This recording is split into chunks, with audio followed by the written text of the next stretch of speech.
Alors nous allons procéder à quelques changements de scène. Je vais demander aux intervenants de cette table ronde de me rejoindre.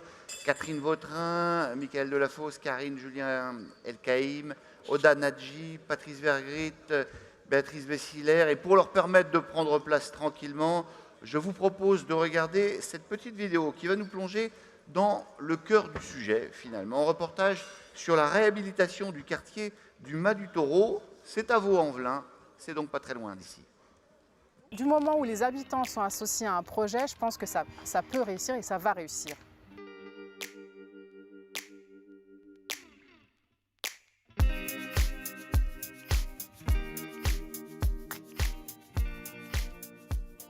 Bienvenue à Vaux-en-Velin.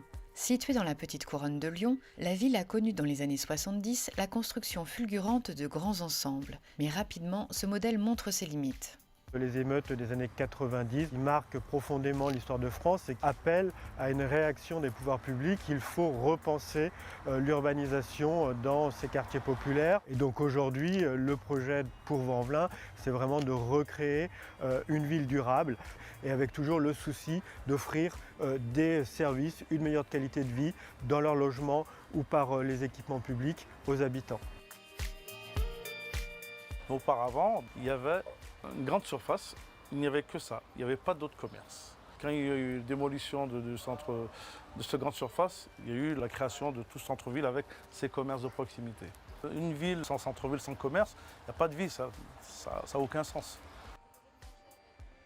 Le deuxième élément, c'est la réhabilitation d'envergure d'un très grand nombre de logements, plus de 1800. Est Métropole Habitat a mené une opération de 1000 logements réhabilités en un temps record avec une méthode tout à fait nouvelle qui est EnergySprong, qui permet de réhabiliter très rapidement tout en cassant l'uniformité des immeubles et donc en laissant les habitants s'approprier beaucoup plus cette réhabilitation d'envergure.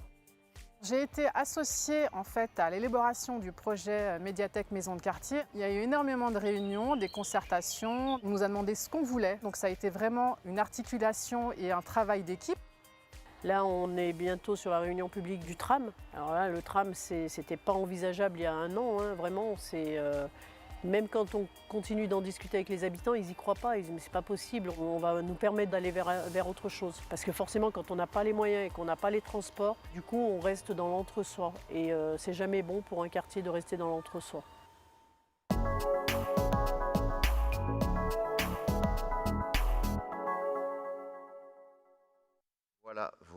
Voilà pour ce petit film. Alors, insister évidemment sur la nécessité de la rénovation urbaine, sans doute pas nécessaire dans cette assemblée, en tout cas je l'espère. Je rappellerai tout de même que le NPNRU prévoit d'accompagner des projets de renouvellement urbain dans 450 quartiers en métropole et en outre-mer. Pour ce faire, il s'est vu confier une enveloppe de 12 milliards d'euros. Alors, ces rénovations de bâtiments doivent aussi répondre aux exigences de la transition écologique, réduction de la production des gaz à effet de serre, recherche de sobriété foncière avec le ZAN, développement des circuits courts et de l'économie circulaire, etc. Autant d'injonctions qui peuvent être parfois contradictoires. Alors comment faire pour y répondre? Eh bien, c'est justement l'objet de cette table ronde, mais je vais vous présenter un petit peu mieux les personnes qui vont y participer. Catherine Vautrin, on est très heureux de vous avoir à cette tribune, ancienne ministre, présidente du Grand Reims. Vous avez été nommée présidente de l'ANRU début septembre par le président de la République et vous succédez à Olivier Klein.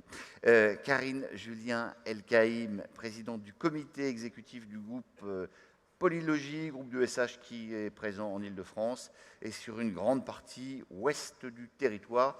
Le groupe, si je ne dis pas de bêtises, compte au total 145 000 logements, est investi dans 18 projets en rue, dont Framboisin à Saint-Denis, le Londeau à Noisy-le-Sec, Saint-Jean à Châteauroux, pour dire que vous avez des projets qui sont évidemment dans différentes villes et dans différents territoires. Michael Delafosse, vous êtes le maire de Montpellier, président de Montpellier Méditerranée Métropole, élu en 2020. Vous avez un gros projet de renouvellement urbain avec le quartier de la Mosson, compte 20 000 habitants, il est là-bas, oui. Projet qui prévoit la démolition de près de 900 logements et la reconstruction, si je ne dis pas de bêtises, de 1200 autres. Patrice Vergrit, maire de Dunkerque, président de la communauté urbaine de Dunkerque. Vous êtes président de Ville Durable, l'association qui réunit les professionnels de la ville durable, que ce soit dans les collectivités, l'entreprise, l'État. Et puis Béatrice Vessilier, vice-présidente d'urbanisme et cadre de vie de la métropole de Lyon. Vous êtes élu écologiste de la circonscription de Villeurbanne. On a eu votre maire à cette tribune, c'était hier, Cédric Van Stevendel, ou avant-hier, je ne sais déjà plus. La métropole de Lyon est concernée par 13 projets de renouvellement urbain dans le cadre du NPNRU. Et puis, Oda Nadji, vous habitez un immeuble de logement social au sein d'un quartier prioritaire de la commune de Bron, pas très loin d'ici. Vous êtes membre du conseil citoyen, conseil de quartier de Bron au Paris, un quartier qui a bénéficié d'un premier projet en rue. On est très heureux que vous ayez accepté de participer à cette table ronde parce que c'est bien aussi d'avoir des témoignages d'habitants. Enfin, il sera avec nous via une vidéo que nous avons qu'il a enregistré pour nous Harry Durimel, le maire de Pointe-à-Pitre, élu en 2020, couleur politique verte. Première séquence, je vous propose peut-être de me faire un petit état des lieux de la rénovation urbaine, chacun à votre échelle. Quelles avancées, quels freins? On va évidemment commencer avec vous, Catherine Vautrin.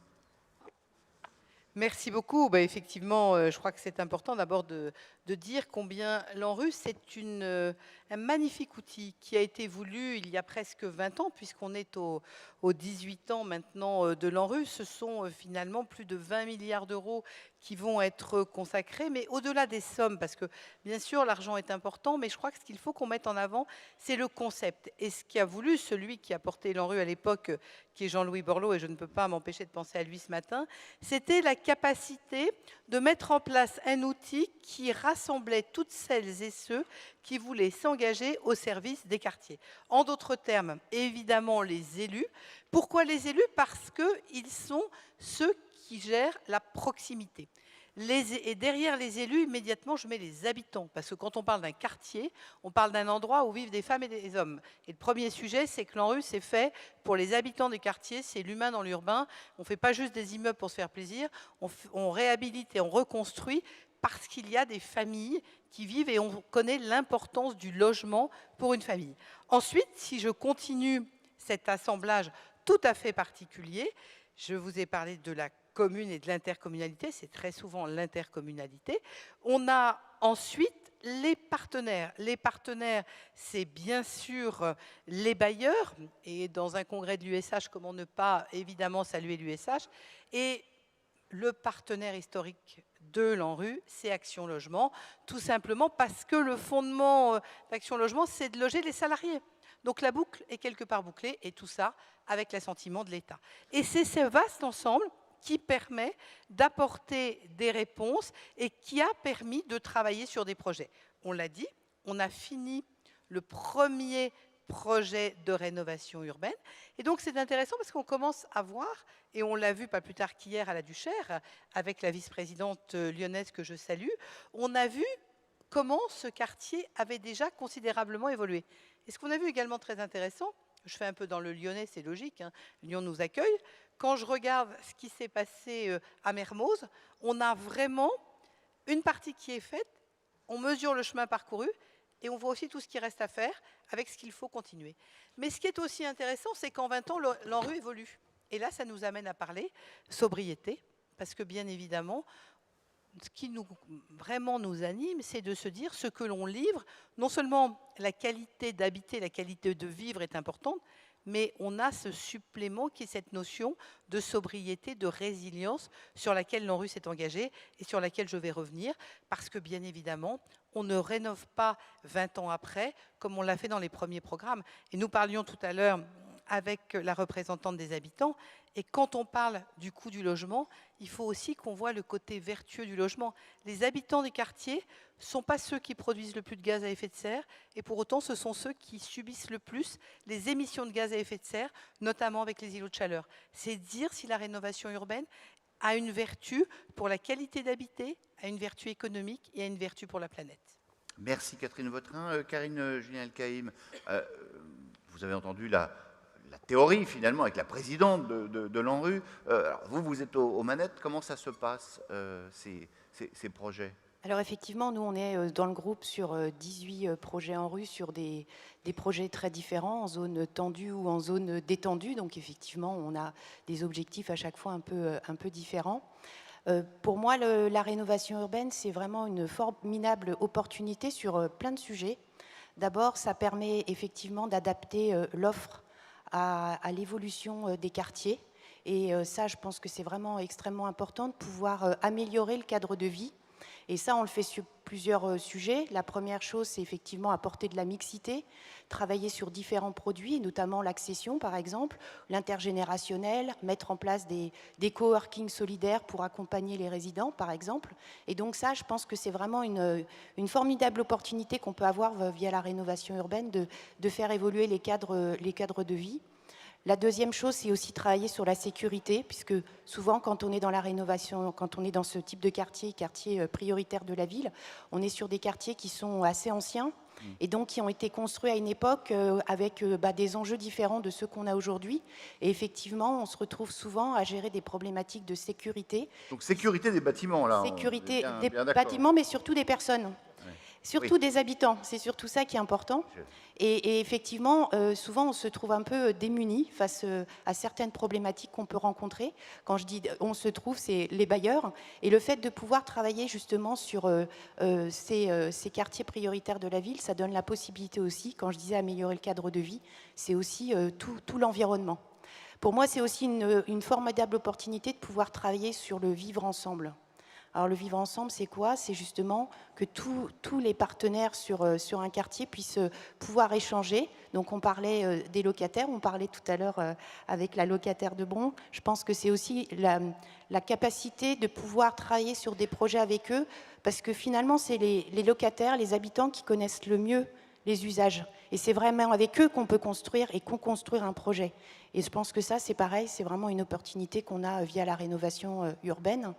Et puis de pouvoir intégrer aussi certains jeunes. On travaille beaucoup sur l'insertion dans les projets qu'on peut avoir. Ça permet aussi de trouver et de donner la capacité à des jeunes de trouver un emploi. Et ça a l'air de rien, mais je pense qu'aujourd'hui, dans ces quartiers, c'est quelque chose d'extrêmement important. Et puis la dernière chose aussi, de travailler sur les filières innovantes et locales. Parce que tous ces quartiers, il y a beaucoup de gens, beaucoup de jeunes qui ont plein d'idées. Et justement, de pouvoir travailler à co-construire avec eux, c'est aussi une opportunité que nous donnent tous ces travaux sur la rénovation urbaine. Un petit mot encore, j'en profite, vous avez le micro. Comment est-ce que vous faites face à l'augmentation des coûts et des matières premières et de tous les coûts de construction? Alors effectivement, là j'ai parlé des choses positives. Après, il y a des choses plus compliquées à gérer. Pour moi, il y en a 3. Il y en a une, effectivement, c'est l'augmentation des coûts. Mais je voudrais juste parler d'un autre point qui est important, à mon sens. C'est le temps. Le temps pour un bailleur ou le temps pour une collectivité n'est pas le temps d'un locataire ou d'un habitant. Et quand on commence à travailler sur ce type de projet, c'est des projets qui sont souvent dans des durées très longues, 5, 10, 15 ans. Et c'est vrai que le fait de communiquer régulièrement, tous ensemble, et de pouvoir partager sur l'évolution du quartier, c'est extrêmement important pour la belle réussite et la bonne réussite de tous ces projets. Donc ça, c'est pour moi un des premiers points importants sur lequel je pense que souvent, il faut qu'on s'améliore, parce que cette notion de temps entre le bailleur et les collectivités, de l'autre côté, les habitants, est assez différente. Alors sur le deuxième point, c'est effectivement les coûts de construction. On parle beaucoup de l'augmentation des coûts de construction, mais quand on est dans des projets en rue, on a aussi l'augmentation des coûts de réhabilitation. Pour vous donner un petit exemple, j'ai fait une livraison la semaine dernière d'un projet en rue, et on regardait avec le maire de la ville ce qu'on avait fait. Aujourd'hui, pour faire la même chose, ça nous coûterait 25% de plus. C'est-à-dire que là où ça nous coûtait 45 000 € au logement, maintenant ça nous coûte 60 000. Et donc ça a l'air de rien. Mais on peut voir aussi en disant que c'est un quart d'habitants en moins qui sont logés, quoi.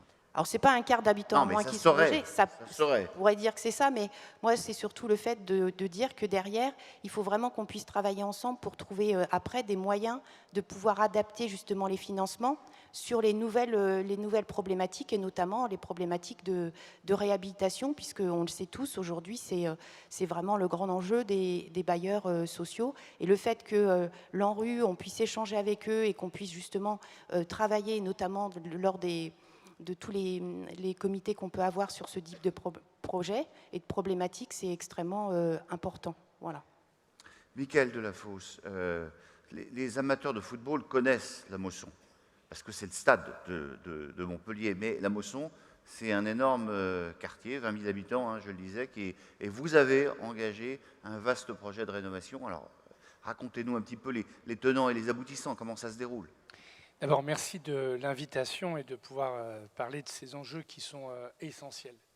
Les habitants des quartiers populaires, de pouvoir les évoquer. Alors, la Mosson, effectivement, c'est son équipe de foot, mais c'est surtout 30 000 habitants, un quartier qui est issu de, Parlez bien dans le micro. Issu de l'urgence, hein, qui a accueilli les rapatriés d'Algérie il y a 60 ans et qui a été construit à très grande vitesse et qui s'est considérablement aussi dégradé socialement, paupérisé, avec beaucoup de tensions, qui a subi sans doute aussi un déséquilibre urbain, parce que Montpellier est une ville qui s'est beaucoup développée vers la mer, et beaucoup d'attention des politiques publiques se concentrait là, et donc spatialement, ça s'est ressenti. Et donc nous, on a engagé, il y a quelque temps, un ANRU, et moi, vous l'avez rappelé, je suis maire depuis 2020. Et la première chose qui me frappait, c'était que quand les habitants nous demandaient où en est l'ANRU, on leur répondait on fait des études. Et vous l'avez très bien dit, la temporalité des habitants et la temporalité du projet ne se rencontrent pas. Et donc, moi, la première action qui a été la mienne, c'est de tout faire pour accélérer le processus de rénovation, pour créer du donner à voir. Alors comment avons-nous fait? D'abord, il a fallu transformer les modalités de l'action publique. La destruction d'une tour emblématique, qui s'appelle la tour d'Assas, qui est la tour la plus haute d'Occitanie, qui va être détruite. Il y avait le bailleur, il y avait l'aménageur qui était en mandat de concession, et les habitants, quand ils questionnaient, on entendait « c'est pas moi, c'est l'autre », etc. Donc on a engagé un processus de fusion à travers une SAC, on aura peut-être l'occasion d'en reparler, pour gagner en efficacité d'action. Premier point. Deuxième point, engager des modalités de compréhension du projet, mais ça tout le monde le fait, mais espace participatif. Mais urbanisme transitoire, et nous lançons des permis d'imaginer où on implique les habitants dans la transformation. Maîtrise du temps encore sur la capacité à répondre sur un enjeu qui est essentiel pour les habitants dans les quartiers populaires, qui est la question de la réussite scolaire, où les stratégies d'évitement sont très nombreuses. Et là, nous avons amendé en profondeur notre ANRU, parce que rénover des écoles à l'intérieur du quartier, c'est bien pour les professeurs, c'est bien pour les élèves qui y sont, mais ça n'est pas une stratégie de mixité. Et donc on est allé voir l'ANRU, les équipes, et on a dit on veut construire des écoles en lisière du quartier pour ensuite travailler sur la carte scolaire. Ça, c'est 4 ans. Pour qu'il y ait des enfants des deux côtés, quoi. Exactement. Pour recréer de la confiance. Ça, c'est un aspect qui me semble fondamental. Et donc, ça va plus vite, et ça donne à voir, et ça permet d'agir. Et puis, je voudrais réagir à un de vos propos, madame, qui est aussi essentiel, c'est la question de la sécurité.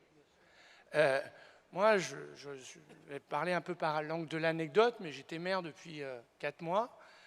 Un dimanche après-midi, un peu de quiétude, dans le tourbillon du début de mandat, et je reçois un appel du préfet qui me dit « Monsieur le maire, il y a une fusillade au pied de la tour d'Assas. » Ouais, super. Je lui dis « J'arrive. Surtout pas, c'est dangereux. » Bon, donc j'arrive 2 heures plus tard. Et j'arrive et je vois des habitants apeurés qui viennent me voir, qui disent « Monsieur le maire, on veut partir, trouvez-nous des logements, etc. » Et les questions de sécurité, elles sont essentielles. Parce que c'est souvent dans ces quartiers-là que les habitants sont mis à l'épreuve. Donc là, nous travaillons avec plusieurs axes, très opérationnels dès 2023, brigade du logement social par notre bailleur, qui sera aidé par la ville pour créer une présence dans les espaces publics, et puis un commissariat de police mixte, municipal, national, pour mieux engager la coopération. Et ça, fin 2023. Et c'est ce calendrier de l'action qu'il faut donner pour que, à un moment, l'acronyme ANRU, pardon Madame la Présidente, chère Catherine, qui est très compris de tous les gens qui sont autour de cette salle, il doit être perçu par les habitants. Nous opérons une transformation, nous vous devons des comptes sur le calendrier d'action et vous devez être partie prenante. Si nous n'avons pas ce message de confiance-là, eh bien, qu'est-ce qui se passe dans ce type de quartier? Les habitants, ils continuent à partir. Et donc, ceux qui sont attachés, ceux qui sont engagés dans la vie associative et à la paillade, moi j'ai la chance d'avoir, mais dans tous les quartiers, des gens formidables qui s'impliquent. Mais à un moment, ils se désespèrent. Parce que la temporalité du projet, elle est longue, évidemment, c'est l'urbanisme. Mais il faut les rendre partie prenante de ce calendrier. Et voilà comment nous, on essaye de mener cette ANRU qui, par l'ambition qu'on a affichée, a bénéficié, je veux le dire publiquement, d'une enveloppe conséquente de la part de l'agence et qui nous permet d'avancer. Et son ingénierie nous a aussi aidé à mieux questionner et à faire des choix plus judicieux. Alors justement, en termes d'ingénierie, parce que ça va les intéresser, les bailleurs, vous avez procédé à un rapprochement entre l'OPH et puis des bailleurs, des sociétés d'économie mixte, quoi, pour fusionner tout ça. Pour quelles raisons? Je vais être très rapide. Quand moi, je me baladais dans le quartier de la Mosson, je disais, les gens me parlaient de leurs problèmes, je disais, allez voir la Serme. Et puis ils allaient voir la Serme. Ils ne comprenaient rien. Donc on a créé un opérateur unique du point de vue des habitants. Du point de vue des habitants. Et un opérateur plus agile pour les élus, parce que nous devons aller plus vite dans ce type de projet. Et donc on a créé une SAC dans laquelle vous trouvez notre bailleur social et notre aménageur historique, dénommé CERM, qui a accompagné tout le projet urbain de Montpellier. Et je veux remercier les services de l'État, l'USH évidemment, qui nous ont beaucoup accompagnés. Et nous, on crée une synergie d'hommes et de femmes à sa tête pour piloter le projet. J'ai mis fin aux logiques d'acteurs qui conduisent parfois à des querelles de chapelle, d'ego, de positionnement et de lisibilité de l'action. Et cette SAC mène aussi, on en parlera peut-être tout à l'heure, les questions énergétiques. Et donc ça nous permet d'accélérer tous les processus de réhabilitation de logements, mais aussi de production d'énergie, parce que à la Mosson, il y a un potentiel photovoltaïque, surtout à Montpellier, qui est très, très inspirant. Et donc cet outil-là a été mis au service du projet politique pour gagner du temps, pour maîtriser du temps, pour challenger nos équipes. Et aujourd'hui, moi, du point de vue du donneur d'ordre et dans la relation aux habitants, j'ai gagné en qualité de force pour pouvoir mener le projet. C'est assez novateur, mais en fait, qu'est-ce qu'on a fait? On a pris la loi Elan, on l'a lu scrupuleusement, on demandait de fusionner les organismes HLM, on a vu que cette disposition existe, on s'est emparé. Et je veux le dire, nous, je suis avec Catherine, avec tous ici, on est élus locaux, on est dans la décentralisation. Et il nous faut de l'agilité et de la capacité à faire. Et là, on a trouvé un bon levier pour faire mieux et surtout plus vite. Alors, on dit qu'il faut écouter les habitants de ces quartiers, les interroger. Ça tombe bien, on en a une sur cette scène. Aude Anadi, vous habitez donc dans un quartier en renouvellement urbain à Bron-Parilly. Est-ce que vous pouvez nous présenter peut-être, pour commencer en quelques mots, le quartier, et puis nous dire finalement ce que vous savez du projet qui concerne cet endroit où vous vivez? D'abord, merci beaucoup pour avoir cette opportunité de participer au sein de... parce que c'est très important, effectivement, que vous écoutez les paroles des habitants. Donc, je me présente juste vite dans quelques mots. Donc, je suis de profession médecin. Je suis membre au Conseil national des villes depuis 2018. J'habite à Bron depuis 2014 et c'est mon 3e mandat au niveau conseil citoyen, conseil quartier. Donc, je veux d'abord vous donner une idée globale de notre quartier est situé où. Donc, Bron, ça fait partie de l'agglomération lyonnaise vers la périphérique est de Lyon. C'est divisé sur 6 quartiers avec 6 conseils quartiers. La particularité de Bron, c'est qu'on a 2 quartiers politiques de la ville. C'est Terraillon et Parelli. Et c'est Parelli qui je me présente en tant que membre du Conseil national des villes. Donc, le quartier de Parelli, il y a environ 5000 habitants situés à l'entrée sud de Bron. La construction de l'immeuble, ça datait de 1956. C'était l'ancienne construction française depuis 1956 et 1964. C'est la grande époque de la bataille du logement, comme on disait. Voilà. Et actuellement, on a 2080 logements sociaux gérés par Lyon Métropole Habitat. Et c'était en 1970, il y a les infrastructures qui sont entrées et ça a commencé la difficulté de notre quartier. Il y avait la construction de la voie routière, 2 grandes voies routières, les infrastructures de route de la périphérique, le Rambon-V et les A43.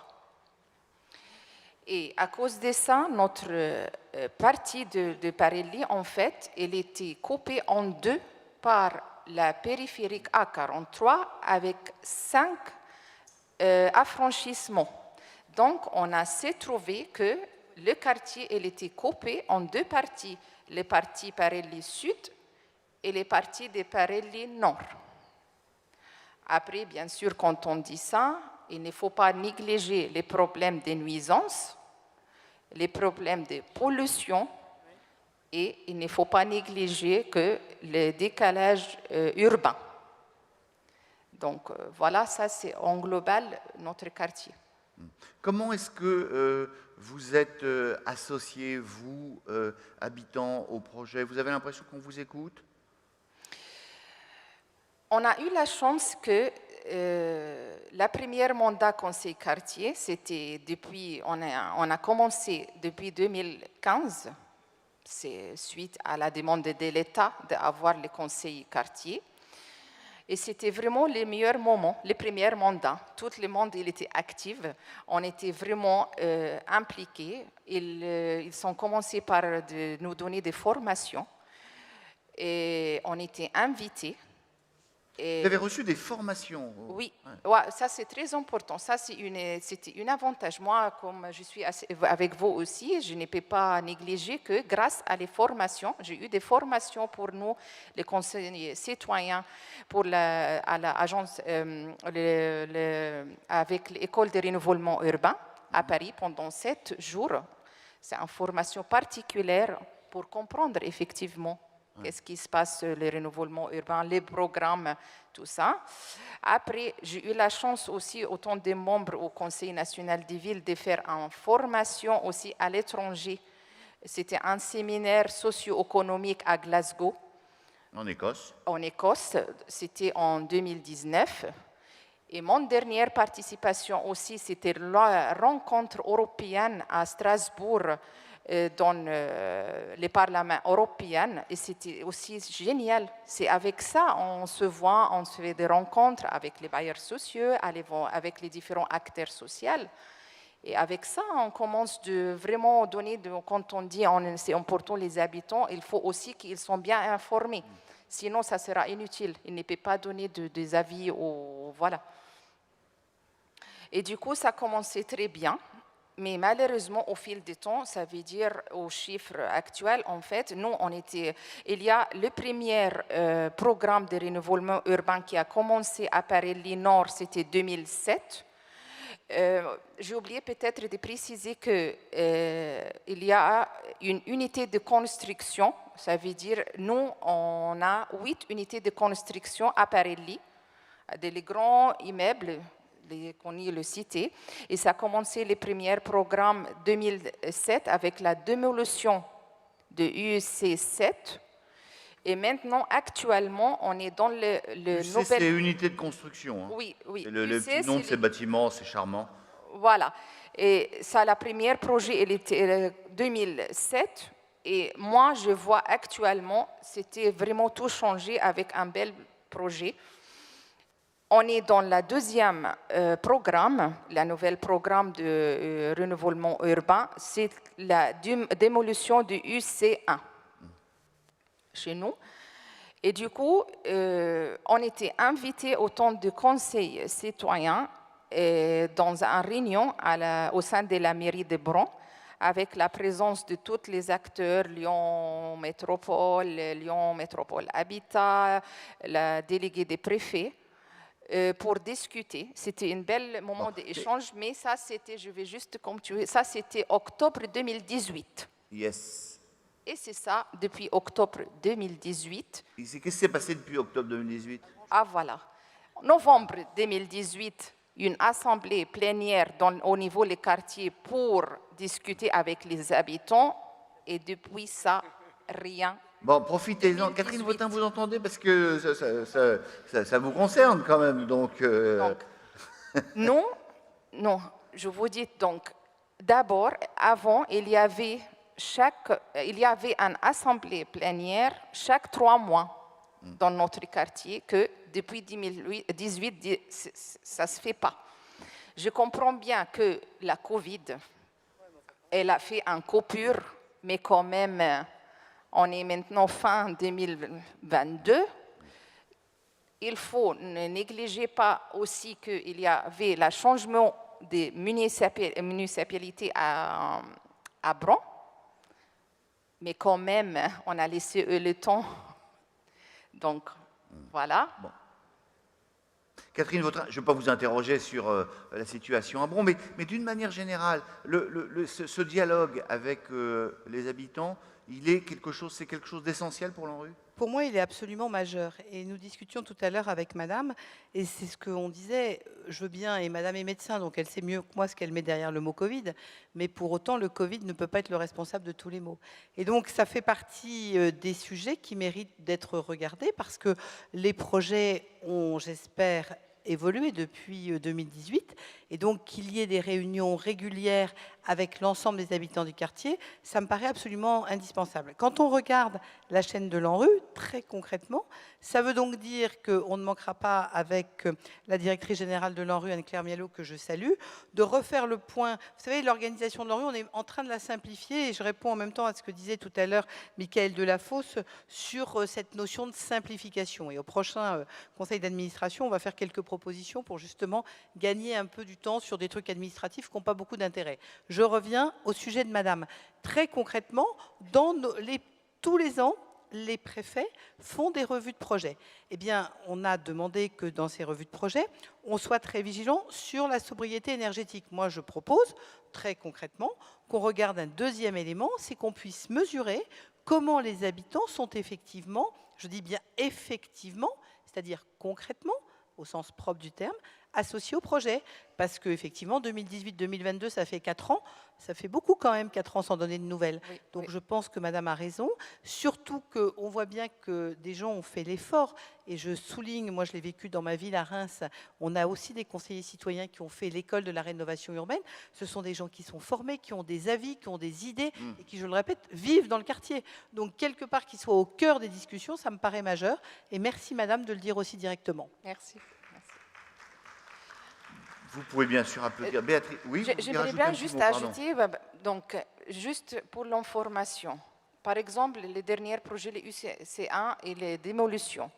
On reçoit des informations par info des travaux, un petit bulletin dans le boîte des lettres, que malheureusement, c'est jeté. Dans la poubelle, dès qu'ils ouvrent, ils jettent, ils ne voient pas. Donc, peut-être c'est l'occasion de dire qu'on a besoin d'être plus proche, directement, d'avoir une information pas écrite. Alors c'est dommage, vous n'avez pas assisté à la première table ronde de cette journée, parce qu'on était avec les représentants des locataires, et il en a été évidemment pas mal question. Je reviendrai vers vous un peu plus tard, mais je voudrais passer la parole à Béatrice Vessillier. C'est quoi la vision de la métropole de Lyon que vous représentez sur cet aspect du renouvellement urbain ?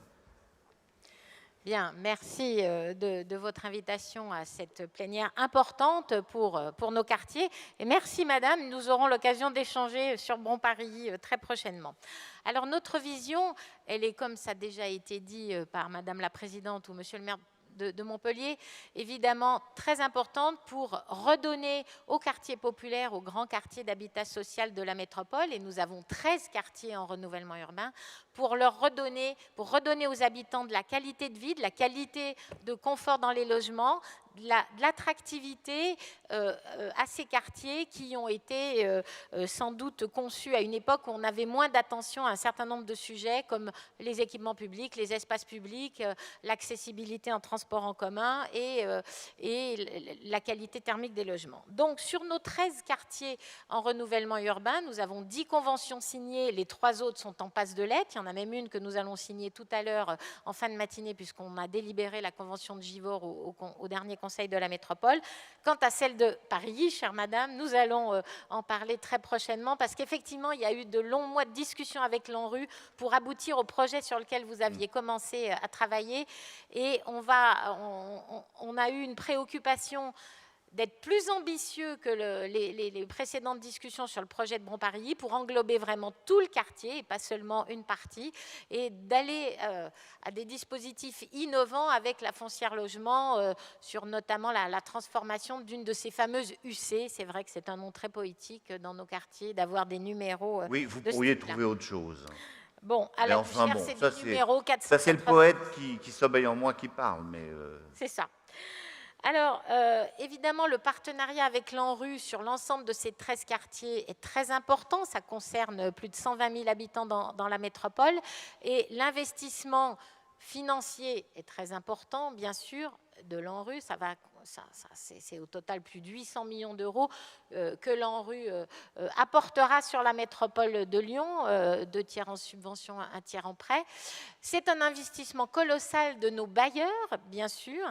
Sur l'ensemble de ces 13 quartiers, ce sont à peu près une douzaine de bailleurs qui sont concernés, et ce sont eux les investisseurs majeurs. La métropole et les communes sont aussi des acteurs très importants, évidemment, y compris financièrement, puisque du côté de la métropole, ce sont plus de 500 millions d'euros que nous mettrons d'ici 2030 sur nos 13 quartiers. Alors, la transformation des quartiers, je l'ai dit, sur un certain nombre de sujets, il y a un certain volume de démolition, plus de 5000 démolitions pour transformer et diversifier l'offre d'habitat dans ces quartiers, mais j'insiste surtout sur le nombre de réhabilitations que vont entreprendre les bailleurs, des réhabilitations de très grande qualité. On est vraiment sur du BBC rénovation, à l'heure où les enjeux de confort thermique d'hiver, mais de plus en plus d'été, sont très importants. Donc ce seront plus de 8000 logements réhabilités dans l'ensemble de nos quartiers, et ce seront plus de 8000 logements neufs qui seront construits en diversification avec la foncière, mais aussi avec de l'accession privée, du locatif privé. Donc pour avoir une diversité dans ces quartiers très importante. Plusieurs de ces quartiers seront desservis par des lignes de transport en commun que nous avons à l'agenda de l'autorité de transport. Ce sont des nouvelles lignes de tramway à Saint-Fond, à Villeurbanne, à Vaux-en-Velin, ou des lignes de bus à haut niveau de service à Bon Paris. Donc ça, c'est aussi très important pour améliorer la qualité de vie et l'attractivité de ces quartiers, et pour vraiment qu'ils occupent toute leur place dans la métropole. Est-ce que je peux vous poser une question qui ne va pas vous faire plaisir? Oh bah dites, on est là pour tous dire. Bon. Parce que j'ai vu que 5000 logements vont être démolis, oui. Ils doivent être reconstruits. Pour le moment, il n'y en a que 20% qui sont lancés. Ça coince? Où est-ce que ça coince? Alors c'est sûr que ce projet de renouvellement urbain, avec le volume aussi important de démolition, nécessite d'abord le temps du relogement. Et dans une période où depuis plusieurs années, la production de logement social est difficile globalement, forcément, quand on a à reloger 5000 personnes, il y a cette difficulté. Pour autant, on a un fonctionnement en interbailleur assez intéressant et assez performant dans la métropole. Donc, la question du relogement sont traitées au mieux, mais il faut produire, en effet, pour pouvoir reloger. Alors, vous avez raison, nous avons cranté, engagé la reconstitution de l'offre pour seulement 20% de ces 5000 logements. Donc, nous en avons encore 4000 à programmer. Nous donnons la priorité aux bailleurs démolisseurs dans nos opérations publiques d'aménagement hors QPV, bien sûr, que ce soit à la Confluence, que ce soit à la Pardieu, que ce soit dans les futurs projets le long des lignes de métro à Oulin, à Saint-Genis-Laval, à Villeurbanne, dans des secteurs bien desservis par les transports en commun, parce que honnêtement, on a des centaines de logements à produire dans ces ZAC très bien desservis par les transports en commun aujourd'hui et demain avec tous nos projets. Donc, c'est une piste, enfin, c'est un volume d'opérations qui accueillera plusieurs centaines de logements dès 2023-2024. Nous avons des projets urbains partenariaux avec un certain nombre d'opérateurs privés, là aussi dans des quartiers très bien desservis. Je pense à Gerland ou je pense à d'autres secteurs de Villeurbanne ou dans le Val-de-Saône. Attention de ne pas éborgner la présidente de l'ANRU. Pardon, excusez-moi. Excusez-moi. Donc, les projets urbains partenariaux où on contraint les opérateurs à avoir en VFA ou en maîtrise d'ouvrage direct. Hein, on est aussi très sensible à la maîtrise d'ouvrage direct pour les bailleurs, y compris dans les PUP. Donc, avoir nos bailleurs démolisseurs, là, les 12 ou 13 dont je parlais, c'est surtout les OPH. Hein, il y a plusieurs, enfin, nos 3 OPH sont particulièrement concernés par cette reconstitution de l'offre, mais aussi quelques grosses ESH, notamment Aliad. Donc, on les flèche dans ces projets urbains partenariaux en plus de nos ZAC. Et puis, donc, vous êtes très actif. Donc, on est actif, effectivement, mais je comprends les inquiétudes de l'ANRU et nous les partageons parce que bien sûr, non seulement il faut produire plus que ce qu'on doit reconstituer, mais il y a cette question des démolitions à remplacer. Donc c'est une vigilance de tous les instants que nous avons à la fois avec le vice-président à l'habitat Renaud Père et avec les élus des communes concernées parce qu'une partie de l'offre peut être reconstituée aussi dans les communes, pas dans les quartiers QPV, encore qu'on a une autorisation pour en reconstituer sur les 5000, à peu près 500 dans les sites en rue, mais tout le reste, effectivement, il faudra, on a bien en tête le calendrier en rue. Vous aimez parler de vos projets, hein. Pardon ? Vous aimez parler de vos projets. Vous êtes ici. là pour les défendre. Et vous savez quoi ? C'est formidable de sentir cette énergie. Mais on va quand même laisser aussi un petit peu la parole aux autres sur cette table. Alors, je ne pense pas que je l'ai monopolisé depuis le début, excusez-moi. Non, mais non, parce que l'heure tourne. Et je voudrais également qu'on écoute un autre témoignage, celui de Harry Durimel. C'est le maire de Pointe-à-Pitre. Alors, il n'a pas fait le voyage.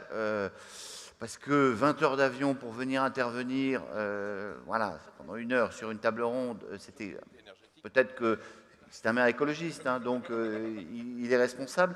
Néanmoins, écoutez ce qu'il dit sur cette ville qui est une ville intéressante parce que Pointe-à-Pitre, en fait, c'est une petite ville dans une grande agglomération. C'est connu, mais c'est en fait la grande ville, ce sont les abîmes qui sont à côté et c'est pas le même bord politique. En plus, c'est pas mal de soucis. Écoutez, Harry Durimel. Bonjour à tous. J'aurais aimé être parmi vous, mais des contraintes diverses ont fait que je ne peux m'adresser à vous que de la Guadeloupe. Vous voyez cette belle ville, Pointe-à-Pitre, dont je suis le maire, c'est une ville française de la Caraïbe, une ville littorale, une ville universitaire qui a connu dans le passé une première opération de rénovation urbaine. Et là, nous nous apprêtons à lancer une nouvelle opération de renouvellement urbain. Et 2 sites sont concernés dans notre agglomération, puisqu'elle est menée par la communauté d'agglo Cap Excellence. Mais Pointe-à-Pitre va renouveler l'habitat dans 2 quartiers de son territoire. Nous sommes guidés par une ambition qui est la mienne en tant que militant écologiste, avant même que la transition écologique et énergétique ne soit la norme. L'écologiste que je suis a beaucoup milité pour que les modes de construction soient adaptés à notre climat, qu'on ne construise plus des blocos et des bâtiments qui coupent le vent et nous obligent à recourir à la climatisation. Notre plan de mobilité, que nous devons nous assurer qu'il soit bas carbone, valoriser les déplacements doux et également l'ambition de faire devenir notre ville la ville du quart d'heure. Pouvoir aller partout à Pointe-à-Pitre en 1 quart d'heure, à pied ou à vélo. Les consommations énergétiques aussi de nos bâtiments doivent être réduites. La collecte des déchets, puisque c'est une ville commerciale, une ville où les commerçants ne savent que faire de leur carton, nous devons leur offrir un exutoire, nous devons leur offrir un modèle de traitement des déchets professionnels. Et les citoyens eux aussi, car on a tendance à croire que le développement durable, ce n'est que l'entretien de la chlorophylle, mais c'est aussi la démocratie participative. À l'élaboration de ce projet de renouvellement urbain, les citoyens ont été associés à travers les associations et c'est par une intelligence collaborative que nous avons pu élaborer notre projet de renouvellement urbain. Alors quels sont les challenges? Il a fallu mettre tout le monde d'accord puisqu'il s'agit de négocier avec l'Agence nationale de rénovation urbaine, avec la communauté d'agglo Cap Excellence, avec l'État et avec l'Agence nationale de rénovation urbaine qui marque le rythme, qui impose la norme. Alors, c'est une belle expérience, je dois l'avouer, puisque ce jeudi dernier, nous avons eu une dernière réunion du comité de pilotage et nous avons pu constater que toutes les parties avaient pu faire converger leurs intérêts et aujourd'hui, on peut penser que nous sommes prêts pour lancer cette nouvelle rénovation urbaine. Alors il y a des enjeux, il y a des challenges, nous avons des écueils à surmonter, notamment avec le surenchérissement des coûts de transport, avec les frais d'approche. Nous qui sommes un territoire insulaire de la République, c'est vrai que ça va nous coûter un petit peu plus cher que vous autres qui êtes sur le continent. Alors nous pouvons compter sur l'aide de l'État, car Pointe-à-Pitre, comme vous le savez, c'est une ville qui a connu des difficultés financières. Et aujourd'hui, cette ville bénéficie d'un plan Quorum, Convention de redressement outre-mer. Donc ensemble, nous allons réussir cette nouvelle opération de rénovation urbaine qui s'inscrit dans un cadre plus global, puisque 2 sites, comme je vous ai dit, sont concernés, mais le reste de la ville est en train de se renouveler, est en train de faire sa mue. Et c'est notre projet politique, le projet que nous portons, qui fera que cette belle ville permettra aux étudiants, parce que c'est une ville universitaire, Pointe-à-Pitre, ville portuaire, ville universitaire. Nous espérons que par un cheminement doux le long de la côte, les étudiants pourront sortir de l'université de Fouillol et rejoindre la place de la Victoire, la place emblématique de la Victoire de Pointe-à-Pitre. Voilà la contribution que je souhaitais porter à vos débats. Je vous souhaite de bons travaux et nous espérons qu'un jour, nous pourrons recevoir ce congrès à Pointe-à-Pitre. Welcome to Pointe-à-Pitre. Voilà, ça fait... C'est une excellente proposition, on sera tous d'accord. Très vite, Catherine Vautrin, parce que, loin des yeux, mais près du cœur, mais évidemment, hein, les territoires d'outre-mer, ils sont évidemment concernés par l'ANRU. Hein. Bien évidemment, quand on regarde la carte des chantiers de l'ANRU, les chantiers de l'ANRU, ils sont aussi bien en métropole que dans les DROM, bien sûr. Je voudrais juste dire 3 choses extrêmement rapidement. Premièrement, dire combien l'élu qui vient de s'exprimer a raison sur cette notion du donner à voir, l'expression qu'avait Mickaël il y a quelques minutes. L'ANRU, ce n'est pas juste un rendez-vous d'experts qui négocient entre eux. C'est d'abord un projet pour un quartier vécu depuis celles et ceux qui y vivent jusqu'à l'État qui va signer comme signent les élus divers et variés. Donc c'est extrêmement important que derrière l'ANRU, on voit bien cette chaîne qui d'ailleurs est représentée en grande partie au conseil d'administration. Et l'élu faisait allusion également à un point important qui est celui du coût des matériaux. Le coût des matériaux, aujourd'hui, c'est court pour se dire est-ce que c'est durable ou est-ce que c'est à un moment actuellement que tout le monde constate. Donc ça fait partie des sujets qu'il faut regarder, même si aujourd'hui, je le dis très honnêtement et très clairement, nous n'avons pas de budget inflation. On va observer évidemment la façon dont les choses vont évoluer dans les semaines et dans les mois qui viennent parce que ça fait partie des éléments. Autre point qu'il a évoqué, et c'est quelque chose qui revient souvent, donc je ne peux pas ne pas dire un mot là-dessus, c'est l'élu de Lyon, la vice-présidente l'a dit tout à l'heure, c'est l'histoire démolition-réhabilitation. Il y a un débat qu'il faut ouvrir. Il n'y a pas les tenants de la démolition et les tenants de la réhabilitation. Il y a incontestablement, immeuble par immeuble, des réflexions à mener sur chacun des territoires. Je crois qu'il n'y a pas de vérité absolue. Il y a une nécessité extrêmement concrète de regarder, et l'ANRU n'a pas de doctrine absolue sur le sujet. Et enfin, pour terminer sur le point de Bron tout à l'heure, Bron-Paris, c'est quand même 83 millions d'euros qui vont être mis. Et donc, je pense que quand on met 83 millions d'euros, c'est important qu'on en parle avec les habitants. Et je crois qu'il y a une réunion qui est programmée le 26 octobre. Merci Catherine Vautrin. Patrice Vergrit, vous êtes bien silencieux, mais je ne sais pas ce que je ne vous ai pas encore interrogé. Vous avez 2 casquettes. Bon, maire de Dunkerque, évidemment, et puis président de Ville Durable. C'est peut-être avec cette casquette-là que je voudrais vous interroger pour savoir, parce que ça va nous faire en plus une merveilleuse transition, pour savoir quelles sont pour vous les conditions de réussite d'un projet en rue, en prenant évidemment les lunettes de la durabilité. Oui. C'est la France de Dunkerque à Pointe-à-Pitre. C'est beau quand même ce que vous avez fait sur cette table ronde. J'ai envie de prendre les 2 casquettes pour vous répondre quand même, parce que ma casquette évidemment d'élu local me tient à cœur comme tous les élus locaux qui sont là. Quelles sont d'abord les difficultés du terrain? On va commencer quand même par là, après on élargira sur la question de la transition écologique. Aujourd'hui, il y a des difficultés conjoncturelles. Catherine vient de l'évoquer, la question des surcoûts est une question fondamentale. Rien qu'à Dunkerque, sur l'ANRU, c'est 40 millions qu'il faut trouver en plus. On n'est quand même pas en train de parler de centimes. Il y a plusieurs façons de résoudre le problème. Réviser à la baisse la qualité des projets, c'est ce qu'il ne faut pas faire, évidemment. Et puis, derrière, trouver les nouvelles ressources ou allonger les projets. Je crains qu'on glisse effectivement vers la 3e solution et je vois déjà des bailleurs penser à l'ANRU 3, chère Catherine.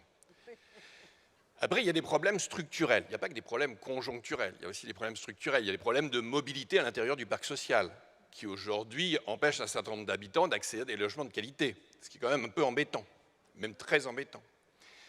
Il y a des problèmes avec la régulation par l'État du logement. Aujourd'hui, on est sur un fonctionnement par silo avec des ministères, chacun ayant son règlement, et arrive sur le terrain avec le regard. C'est pour ça que cette casquette élu de terrain, elle est importante aussi dans la dimension transition écologique. On a aujourd'hui des injonctions contradictoires sur le terrain. À Dunkerque, aujourd'hui, il faut 8 ans pour sortir un programme immobilier. 8 ans. 8 ans, mesdames et messieurs, 8 ans. Même un maire à l'intérieur d'un mandat n'est pas capable de sortir un programme immobilier. Là, aujourd'hui, on dépasse l'entendement. Alors, c'est vrai qu'on a toutes les lois possibles et imaginables sur Dunkerque, mais quand même, 8 ans. Alors, où sont aujourd'hui les solutions pour répondre à ces problèmes structurels? Et ça rejoint aussi la question de la transformation écologique, parce qu'il y a une dimension de proximité qui est absolument essentielle, si on veut réussir la transformation écologique. D'abord, qu'est-ce qu'on attend pour décentraliser la politique du logement dans ce pays? Qu'est-ce qu'on attend pour donner aux intercommunalités la responsabilité du logement? C'est uniquement à l'échelle de l'intercommunalité qu'on aura l'agilité qu'évoquait tout à l'heure Michael, qu'on aura effectivement cette capacité à résoudre des injonctions contradictoires. On attend, c'est trop long. On perd du temps actuellement à la fois sur la question de la rénovation urbaine, à la fois sur la question de la transformation écologique, et le temps nous est précieux. Et puis la deuxième chose, on a évoqué les habitants. On a évoqué l'implication des habitants dans la coproduction des projets, dans la conception des projets. C'est bien. C'est très important. Vous savez qu'à Dunkerque, on a toujours développé historiquement des projets qui impliquaient fortement les habitants dans la conception des projets, mais ce n'est pas suffisant. Les habitants, ils ont aussi besoin de réactivité. Et je voudrais vous raconter une anecdote qu'a vécue mon vice-président de l'Habitat, qui est juste là, au second rang, qui est investi avec l'énergie que vous avez développée tout à l'heure sur ces questions du logement. Il l'a vécu au moment des Journées européennes du patrimoine. On était content de faire visiter l'un des plus anciens immeubles HLM de Dunkerque. Vous savez que Dunkerque a été rasé pendant la Seconde Guerre mondiale, et là on avait un immeuble HLM de 1931, donc on en était fiers. Puis ça a été l'occasion pour un habitant de sortir des photos, des vieilles photos. Son grand-père était le concierge de cet immeuble. Un concierge pour 50 logements, juste après la Seconde Guerre mondiale. Aujourd'hui, j'ai des cités de 1200 logements qui n'ont pas de concierge, et une astreinte fermée le soir et fermée le week-end. Est-ce normal que ce soit un élu local qui doit aller, après un incendie, le soir, derrière la porte d'un locataire pour pouvoir le reloger, parce que l'astreinte n'est pas capable de donner le nom du locataire concerné? Je vis ça sur le terrain, Alain vit ça sur le terrain. Aujourd'hui, cette question de la proximité, cette question du lien quotidien avec les habitants, elle est devenue fondamentale, et pas simplement dans la conception des projets. Après, vous évoquiez la question de la transformation écologique. Si vous voulez, je peux y répondre tout de suite. C'est la transition. Comme ça, j'aurais pu intervenir. Si. Alors, attendez, je vais vous dire un truc. On va faire quelque chose. Parce qu'on va, effectivement, il nous reste une grosse demi-heure pour parler de cette transition écologique. On va regarder un petit film ensemble et je vous redonne la parole juste après. C'est parce que ça va illustrer parfaitement bien la thématique. C'est un petit film qui a été tourné dans un quartier de Mons-en-Barœul, dans le Nord. Regardez. On a eu les outils pour faire exprimer les talents. C'est parfait.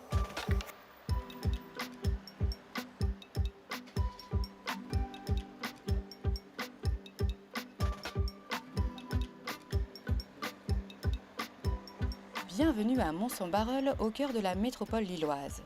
Autrefois lieu de villégiature parsemée de belles demeures, la ville a connu un véritable choc urbain dans les années 60 avec la construction de l'une des plus grosses ZUP du Nord. En fait, la ville, sur quelques années, est passée de 15 000 à 30 000 habitants, ou presque, avec la construction d'une quarantaine d'immeubles de grande hauteur, avec des grandes avenues, des grandes surfaces de stationnement, un quartier dédié à la voiture. Dès le début des années 2000, la ville, en partenariat avec la métropole et l'ANRU, a entamé une impressionnante métamorphose. L'objectif, proposer un environnement attractif pour attirer une population plus diversifiée. Des bâtiments ont été détruits, d'autres ont été rénovés, des équipements ont vu le jour.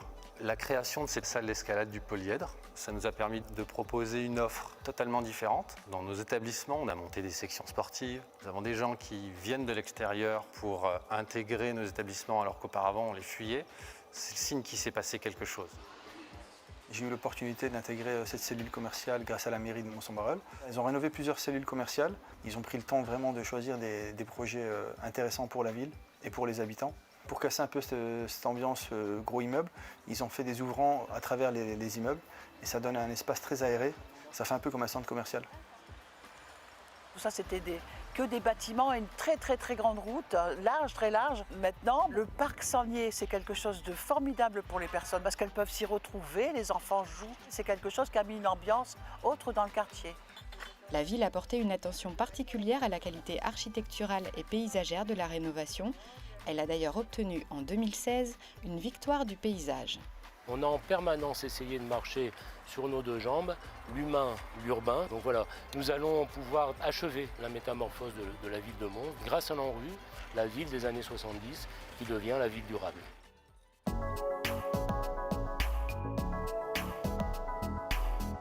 Patrice Bergrit, c'est pas mal ce qui se passe à Mons-en-Barœul. C'est quoi les conditions de la réussite dans ce cadre-là? Évidemment, c'est pour France Ville Durable un très bon exemple. Je rappelle en 2 secondes, France Ville Durable, vous l'avez dit, c'est tous les parties prenantes professionnelles de la ville durable. C'est aujourd'hui aussi un manifeste qui nous permet d'avoir le cadre de ce qu'est la ville durable en France, parce que souvent c'est utilisé mais pas forcément très bien défini. Et puis c'est la valorisation des expériences comme ça. Donc j'invite chacun évidemment à se rapprocher de France Ville Durable. J'ai envie de dire 3-4 points pour ne pas être long sur un certain nombre d'enjeux de la ville durable pour les quartiers d'habitat social. 1, je suis un ancien directeur d'agence urbaine et j'ai gardé un chiffre en tête qui permet de bien penser la ville, c'est 1%. Chaque année, 1% de la ville change. Ça veut dire que la ville qui doit être climatiquement neutre en 2050, elle est déjà à 3/4 déjà construite. Ça veut dire que la première priorité en matière de ville durable, c'est de s'attaquer à l'existant, la rénovation, la réhabilitation, la transition énergétique de l'existant. Et ça, je pense qu'il ne faut absolument pas l'oublier, c'est le premier élément de la ville durable. Le deuxième point, c'est évidemment de repenser la ville par ses usages. En fait, en réalité, à la marge aujourd'hui, on peut adapter cette ville qui est déjà construite assez fortement à des enjeux de développement durable. Je ne sais pas si vous savez, mais 70% de l'eau pluviale peut être récupérée en ville. Alors, ce n'est pas la façon dont on a pensé dans les années 50-60 la ville, mais aujourd'hui, on peut mettre en place des actions relativement faibles d'aménagement qui permettent de récupérer 70% de l'eau pluviale et régler la plus grande partie de nos problématiques liées à l'eau. Troisième élément, j'ai envie de dire, ce que je dirais comme élément à avoir en tête, c'est je pense qu'il faut prendre la transformation écologique, les transitions par l'angle du pouvoir d'achat. L'écologie punitive, ce n'est pas chez moi, je n'y crois pas. La moralisation, ça ne marche pas. Essayez, vous verrez, ça ne marche pas. Je pense qu'on n'arrivera à vendre la transformation écologique qu'à travers l'angle du pouvoir d'achat. Si à Dunkerque, on a fait le bus gratuit, ce n'est pas pour rien. C'est le projet pilote d'un dispositif qui s'appelle Éco-gagnant et qui lie gestes vertueux pour la planète à des gains de pouvoir d'achat. C'est vrai évidemment dans le logement social quand on parle évidemment de la rénovation énergétique. Et je pense que c'est un levier qu'il faut avoir en tête. Et puis je finis juste sur un dernier point pour être rapide. Je pense qu'il faut aujourd'hui repenser les critères d'attribution des logements sociaux. Je vais peut-être être un peu révolutionnaire, mais c'est un peu ma nature. Historiquement, le logement social était quand même lié à l'emploi et à la proximité du travail. On a basculé dans des critères d'attribution qui sont uniquement fondés sur le critère social. Je pense qu'avec l'enjeu climatique qui est aujourd'hui, il faut redonner aussi des priorités d'attribution du logement social à des gens qui vont se rapprocher de leur emploi. Des personnes qui aujourd'hui travaillent à 50 km de leur emploi doivent pouvoir aussi accéder au logement social tout près de leur emploi. La règle, ce n'est pas forcément d'avoir une voiture électrique, c'est aussi de diminuer le nombre de kilomètres parcourus par les gens pour aller au boulot. Et je pense je voudrais aussi que le logement social, dans ses critères d'attribution, intègre aussi cette question de la proximité de l'emploi, qui me semble être une question d'avenir et qui redonnerait à notre mouvement social français l'idée d'une mixité sociale qu'on a peut-être un peu perdue au cours de ces dernières années. Le dernier élément, c'est la proximité, je l'évoquais tout à l'heure. Catherine Vautrin, vous vouliez réagir. Et puis je voyais Michael Delafosse qui je pense qu'il y a buvait vos paroles. Donc, je pense que dans tout ce que vient de dire Patrice, il y a un sujet extrêmement intéressant. Alors si je reprends différents éléments qui ont été mis en avant, je reviens sur les mobilisations et les évolutions que l'ANRU a apportées pour répondre justement à cette notion de la ville durable. Si je résumais en une phrase, notre obsession, c'est que ce que nous allons livrer, alors heureusement, cher Patrice, on ne met pas 8 ans partout pour livrer une opération, mais pour autant, quand on livre une opération, notre obsession avec Anne-Claire Mialot, c'est de se dire, est-ce qu'on a bien fait le tour de tout? Et je vais prendre un exemple simple, quand on livre une école, j'espère que l'école n'a pas une cour bitumée. Je prends le truc le plus simple, mais pour montrer la démarche qui est la nôtre, et à partir de là, ça a été l'initiative Quartier Fertile, qui permet, il y a eu des exemples ici à Lyon, il y en a dans de nombreuses, il y en a à Montpellier, il y en a à Reims évidemment. Et donc l'idée c'est d'accompagner des expérimentations justement au cœur des quartiers parce que ce retour vers une ville plus équilibrée, il doit commencer dans nos quartiers. Le deuxième sujet, c'est la démarche de quartier résilient dont j'ai parlé tout à l'heure, chaque projet revisité chaque année, et tu parlais de l'eau. On a fléché également une capacité d'accompagner sur 50 territoires des projets qui sont précisément des projets autour de la récupération de l'eau, c'est de l'aide en ingénierie, parce qu'on le voit quand on discute avec les maires, tous les maires n'ont pas toujours la capacité d'ingénierie dont ils ont besoin. Et donc ça nécessite un accompagnement spécifique qui nécessite un budget. Ça, c'est pour répondre concrètement en termes de budget. Juste un mot très vite sur ta dernière idée de l'attribution du logement social. Il y a clairement un lien entre l'emploi, le lieu de l'emploi, et surtout, la vraie question, et je rajoute un élément à ce que tu viens de dire, c'est en quoi le domicile devient un lieu d'emploi. Parce que la notion de télétravail, qui a beaucoup augmenté, nécessite de revisiter la qualité du logement dans ces espaces. Donc j'ajoute un élément supplémentaire, puis j'en mets un troisième parce que je ne peux pas résister. Ce n'est pas tout à fait logement social, mais c'est au moins accession sociale. C'est MaPrimeRénov'. Là aussi, il faut y aller. Je sais que je te déchaîne si je dis ça, mais là aussi, il faut y aller. Il faut faire correspondre les quartiers avec ceux qui peuvent en bénéficier. Et là, enfin, on pourra rénover. Michael Delafosse. Plusieurs choses. Parlez bien dans le micro. Oui, rassurez-vous. Plusieurs choses. D'abord, il y a un trait qui est commun là, c'est la temporalité des projets. Moi, je crois que j'ai évoqué comment on a fait évoluer notre outil bailleur-aménageur. La France des procédures, elle peut dévorer la France des projets. Non, mais il faut entendre ça. C'est une belle formule. Non, mais oui, et je peux continuer. Ouais. C'est Kafka qui dévore Victor Hugo. Et que quand c'est long, ça crée de la défiance. Parce que les gens, ils ne nous croient pas. Je vais même vous dire, un maire, il lance un projet, c'est un mandat de 6 ans, mais c'est peut-être pas lui qui le fera après. C'est peut-être 8 ans, dit Patrick. Oui, mais 8 ans, la rénovation des logements.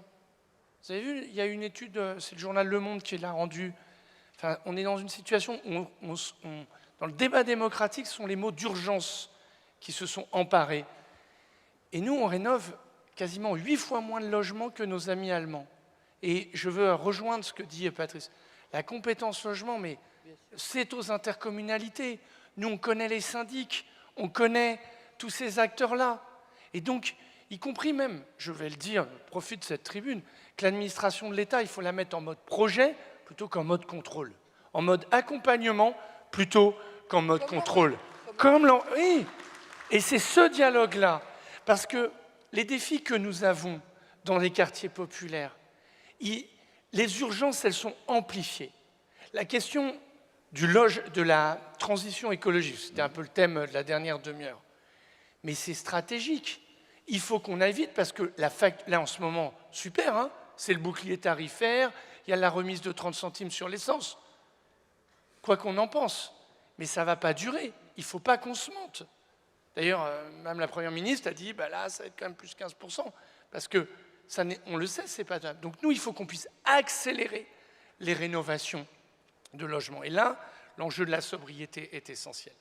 Après, il faut prendre tout ça, je rejoins là aussi Patrice, l'écologie, elle ne peut pas être punitive, elle doit être perçue comme une chance.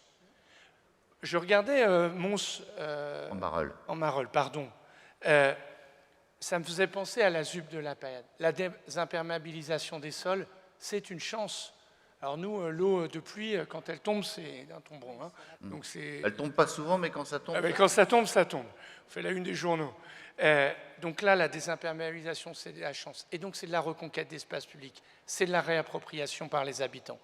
C'est des projets qu'on doit mener. Et donc, il faut les porter ainsi. Mais moi, je veux vraiment que l'on entende ça. Aujourd'hui, dans ce congrès, je ne sais pas si tout ça a été abordé, mais la question du rapport au temps est essentielle, et donc c'est les outils au service du projet. Et il ne faut nous benchmarker sur notre capacité à faire. Sinon, on pourra scander urgence, mais urgence rimera avec défiance. Les habitants des quartiers populaires, ils vont payer plus cher leurs factures si on ne rénove pas vite. Le sentiment d'exclusion va être renforcé s'ils ne voient pas les projets avancer. Et donc, compris, c'est très bien qu'on ait posé la question, ce sujet de la question de la transition écologique et solidaire dans les quartiers populaires, parce que ce n'est pas qu'une affaire de bobos, de centre-ville ou de quartiers de faubourg. Cette question-là, elle est essentielle pour les habitants des quartiers populaires, parce qu'a fortiori, ce sont les plus vulnérables et ce sont eux qui vont être les plus impactés. Et on posera la question dans un instant à Aude Nagy, mais d'abord Karine Julien-Elkaïm, comment les organismes HLM, comment est-ce que vous vivez cet impératif de transition écologique? Alors, avant de répondre à votre question, je voulais juste rebondir sur la proximité. Effectivement, pour beaucoup de bailleurs, c'est extrêmement important d'avoir beaucoup de personnes de proximité, parce que le gardien, c'est vraiment le premier interlocuteur du locataire. En ce qui nous concerne, par exemple, dans le groupe, on a à peu près une personne, un collaborateur pour 70 logements. Donc pour nous, c'est vraiment extrêmement important. On est beaucoup de bailleurs à avoir fait beaucoup d'efforts pour avoir justement du personnel de proximité, justement d'avoir les astreintes le soir, la nuit, etc. Et dans beaucoup de quartiers prioritaires de la ville... Vous n'avez pas de logement à Dunkerque? Non. Bon. Donc c'est pas eux, là. Dans beaucoup de quartiers prioritaires de la ville, souvent, finalement, le seul interlocuteur du locataire, c'est souvent le bailleur. Il n'y a plus forcément, dans beaucoup de quartiers, en tout cas en Ile-de-France, vous avez quand même beaucoup de quartiers où vous n'avez pas... Je ne parle pas des élus, il n'y a plus forcément de postes, il n'y a pas de tabac, pas de choses comme ça. Et souvent, le seul interlocuteur, c'est quand même le bailleur. Donc c'est vrai que ça, c'est quand même extrêmement important, parce que pour rebondir sur le fait de pouvoir travailler en co-construction, pouvoir transformer un quartier, c'est vraiment de la co-construction, et c'est vraiment avec les locataires et les élus que ça se passe. Et quand justement ça se passe en co-construction, on fait vraiment des beaux projets. Donc pour revenir à votre question, mais c'était important quand même de le dire, parce qu'il ne faudrait pas qu'on pense que Dunkerque, ça soit comme ça, que ça se passe partout, sur tout le territoire, parce que ce n'est pas le cas et c'est important. Comment les bailleurs s'organisent? Pour les bailleurs, c'est extrêmement important de travailler sur ces sujets. En ce qui nous concerne, par exemple, nous, on est certifié ISO 50001 depuis plusieurs années. Donc certifié ISO 50001, ça veut dire qu'on attache beaucoup d'importance aux émissions à effet de serre et tout ce qui est lié au carbone. Donc ça veut dire qu'on travaille depuis très longtemps sur ces sujets. Ensuite, ce qui est vrai que c'est compliqué, on revient toujours à cette notion de temps. Quand on a beaucoup de volume à travailler, quand on est sur des immeubles assez anciens, effectivement, on ne peut pas tout faire d'un coup. Et donc ça veut dire qu'il y a toute une programmation en fait à faire pour pouvoir l'organiser au fur et à mesure.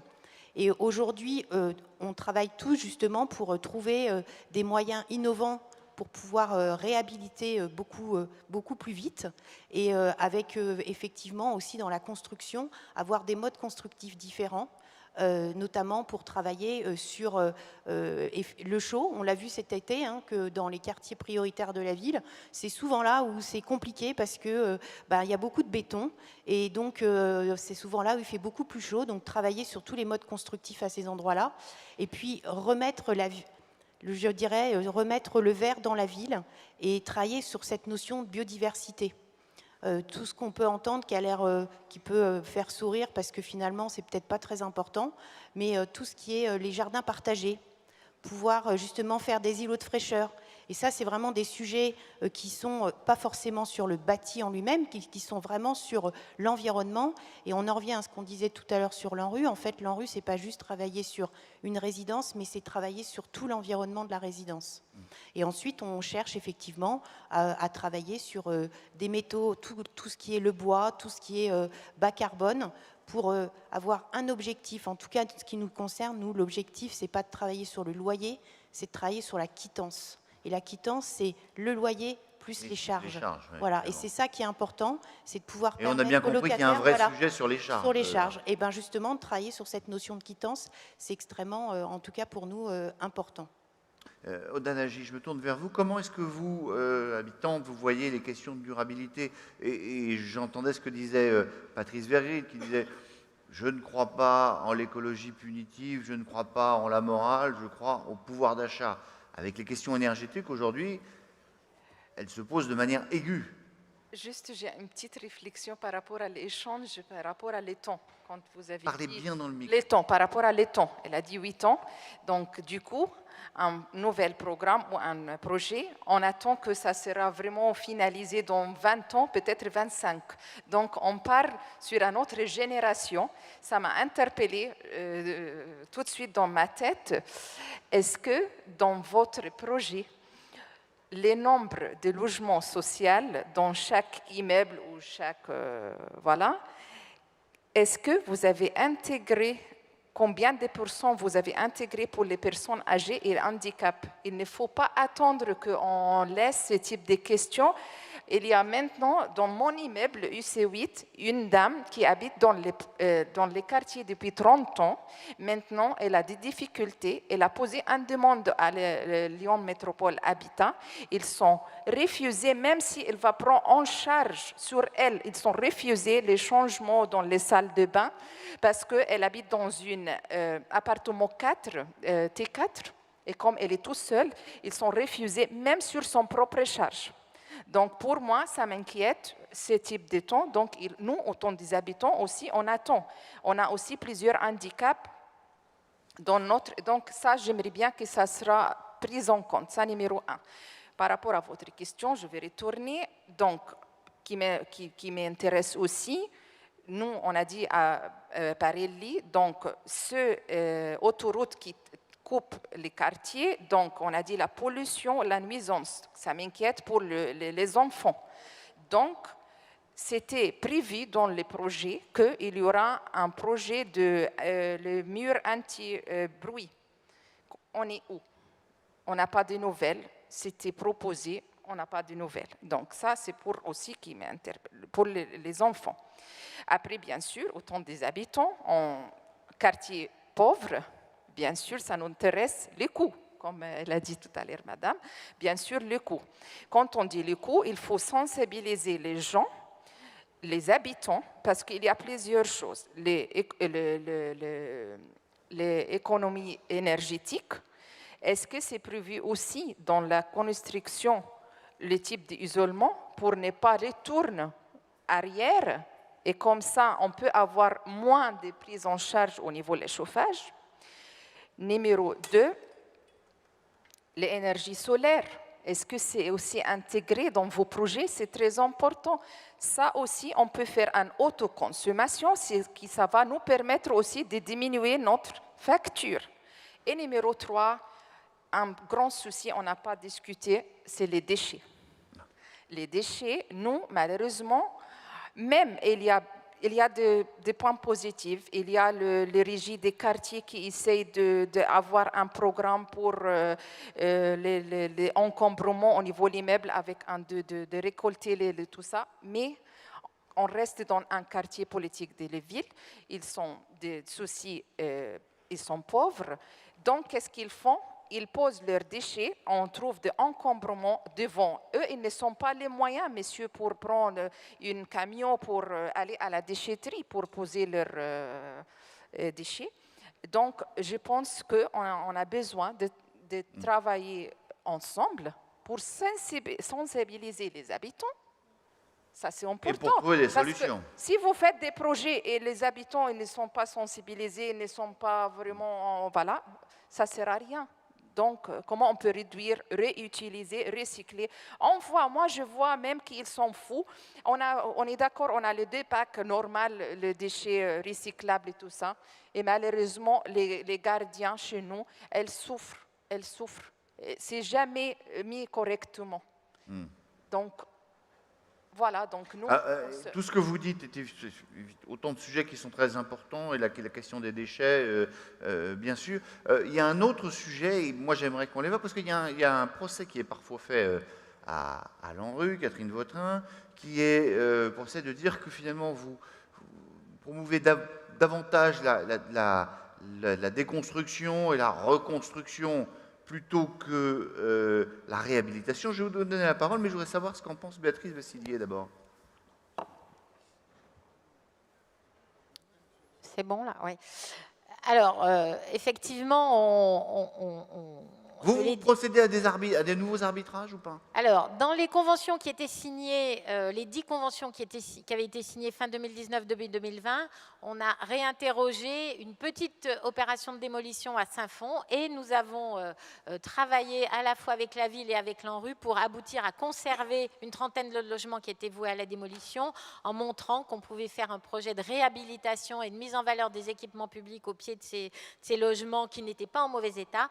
Donc voilà, c'est l'inflexion qu'on a donnée sur les conventions déjà signées. En revanche, sur les conventions nouvelles sur lesquelles on a travaillé, dont celle de Bron-Parilly, dont Madame nous a bien expliqué, à raison, que le quartier a été éventré il y a 60 coupé en 2 par l'autoroute. Par l'autoroute à 43, c'est quand même un vrai problème. À l'époque, effectivement, la puissance publique au sens large ne s'interrogeait pas sur les nuisances qu'allait générer une nouvelle autoroute en plein quartier d'habitat social.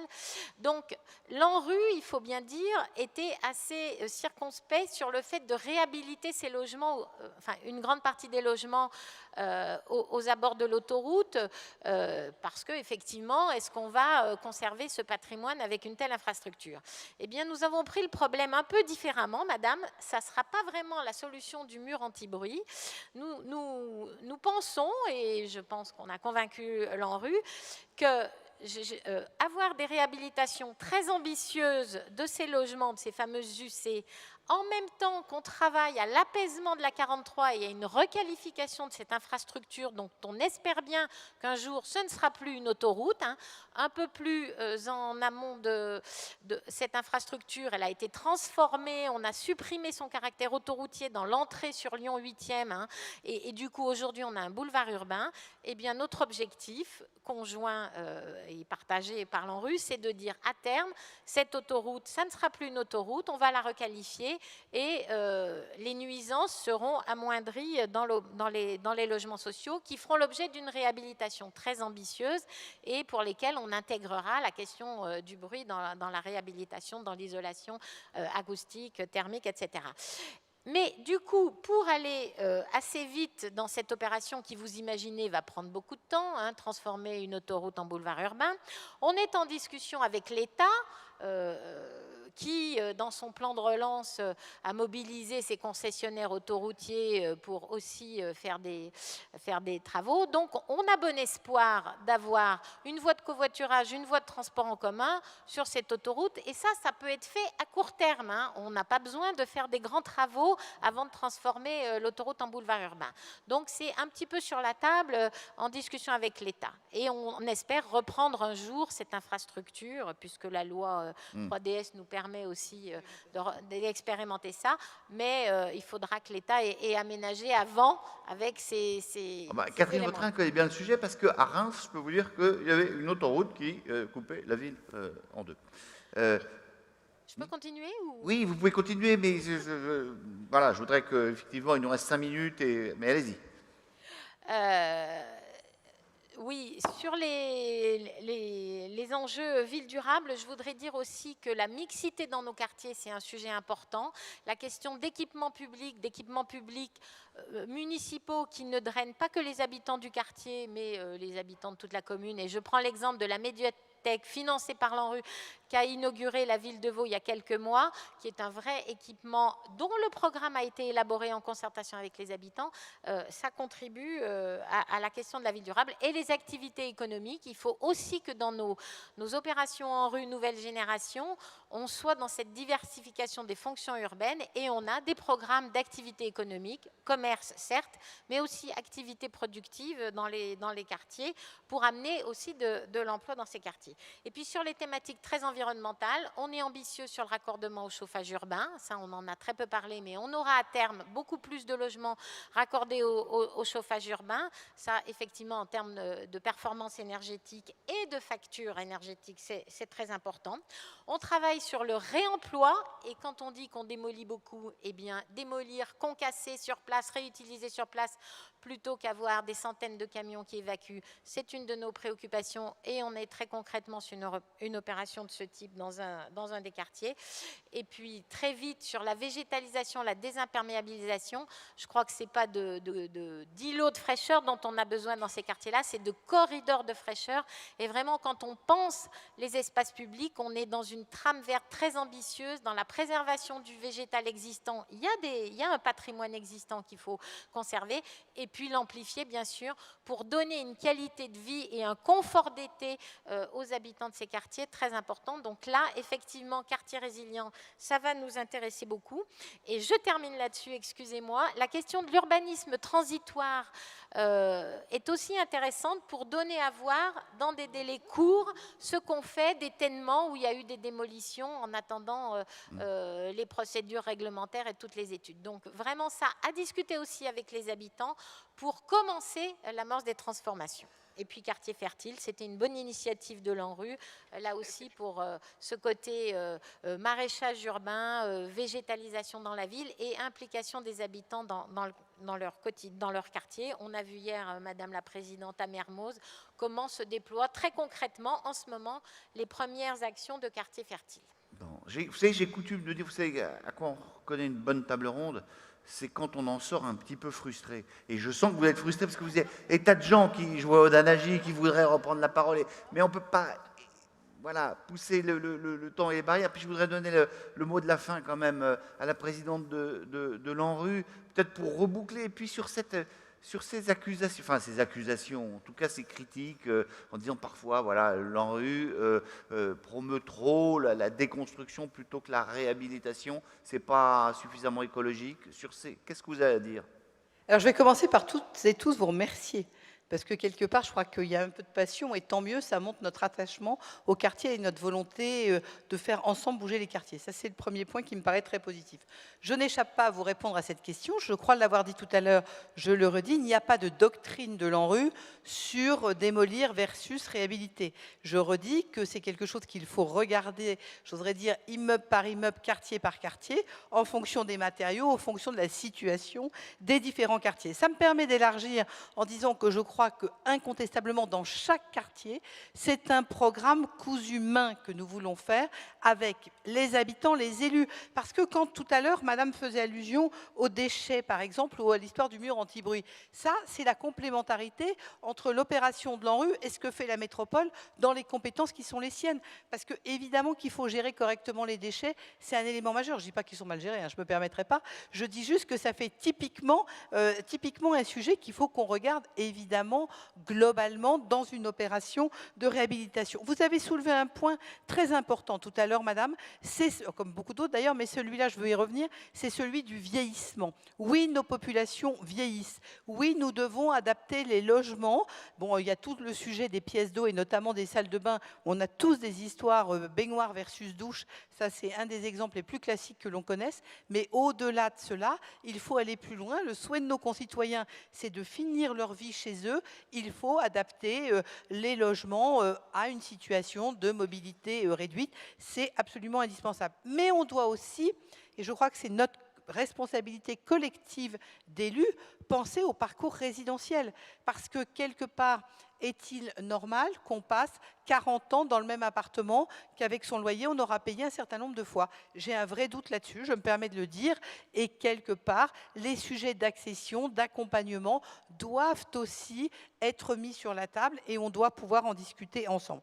Enfin, moi je voudrais redire que l'objectif très concret de l'ANRU, c'est que les 453 projets qui sont passés en comité d'engagement, qui sont financés, c'est suffisamment rare pour être mis en avant, des choses qui sont financées. Mon message, c'est de vous dire, engagez, dépensez de l'argent, profitez-en, on ne le dit pas souvent. Les projets sont là, nous avons une responsabilité commune vis-à-vis des habitants, vis-à-vis des élus de chacun des territoires, c'est que quelque part, ces projets deviennent réalité. Et j'oserais dire que mon engagement personnel, puisque je ne suis présidente que depuis 30 jours, c'est très concrètement, modestement, d'essayer d'être accélératrice avec nos équipes, d'aller sur le terrain, à la rencontre des habitants, des élus et de l'ensemble des bailleurs. Et merci à chacune et chacun d'entre vous pour votre engagement. Eh bien, merci et applaudissements pour les participants de cette brillante table ronde.